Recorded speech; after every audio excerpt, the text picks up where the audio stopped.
Senior Vice President of Strategic Initiatives, Director of Customer Success, Chief Happiness Officer. Look at any modern org chart and you'll find job titles that sound more like fantasy football team names than descriptions of what people actually do. But notice what happens when someone introduces themselves with their title. The subtle shift in how others respond, the assumptions about authority, compensation, even intelligence. We've created a system where 3 words on a business card can determine how people treat you, what meetings you're invited to, and whether your ideas get heard. Hi, I'm Jenny Clark, a conscious leadership expert who spent 2 decades in executive recruiting and talent management, having worked with giants like Google and Spencer Stuart. I discovered that the secret to transformative leadership lies in the 5 dimensions of conscious leadership. And I'm here to help you unlock your full potential. Join me on this channel as we embark on an honest and vulnerable journey together to become the kind of leader that genuinely inspires transformation in your organization. I've got a little career boosting secret for you. Do you want the inside scoop on leadership plus some juicy tips and hot takes you won't hear anywhere else? I've got a newsletter that's basically your personal career coach in your inbox. Just click the link below in the description to join in. Oh, and if you're loving this content, I know you are, click that subscribe button. It's like giving me a virtual fist bump, ensuring you won't miss out on any future videos. Here's what's fascinating. From a recruiting perspective, I've seen brilliant individual contributors get passed over for leadership roles because their title didn't sound senior enough, while people with impressive titles struggle to explain what they actually accomplish day to day. Right now, the average knowledge worker changes job titles every 2 to 3 years, often without their core responsibilities changing significantly. Companies are creating new titles faster than they're creating new types of work. We have ninjas, rock stars, and evangelists doing what used to be called programming, sales, and marketing. But what's really happening here isn't just creative naming. Job titles have become a powerful psychological tool that shapes behavior, relationships, and organizational dynamics in ways we rarely examine. The question is, are they helping us organize work effectively? Or are they just elaborate status systems that have little to do with actual performance? Let's go back to medieval Europe, where the real first job titles emerged from craft guilds. You had master carpenter, journeyman baker, apprentice blacksmith. These titles actually meant something specific. They indicated skill level, training completed, and what you were legally allowed to do. The beauty of guild titles was their precision. A master had demonstrated expertise through years of training and examination. A journeyman could work independently, but hadn't yet proven mastery. Everyone knew exactly what each title represented in terms of capability and authority. Then came the Industrial Revolution, and everything changed. Suddenly, you had hundreds of workers doing specialized tasks in large organizations. The old guild system couldn't handle this complexity, so companies borrowed from the only large-scale organization model that existed, the military. This is where you get officers and ranks in corporate settings. Lieutenant became manager, captain became director, colonel became vice president. We literally imported military hierarchy into business, complete with the assumption that higher rank equals higher authority and value and compensation. By the early 1900s, companies were using titles as management tools. Frederick Taylor's scientific management approach treated workers like interchangeable parts, but titles created the illusion of individual recognition and advancement opportunities. But something interesting happened in the 1960s and 70s. As work became more knowledge-based and less physical, the disconnect between titles and actual work became more obvious.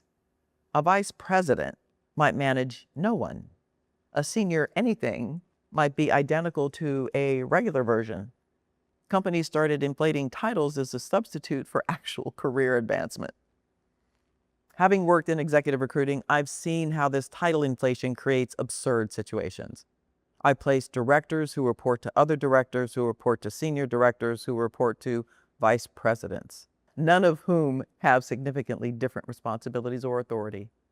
Then, Silicon Valley went completely off the rails with titles. Suddenly, everyone was a chief something, chief innovation officer, chief culture officer, chief happiness officer.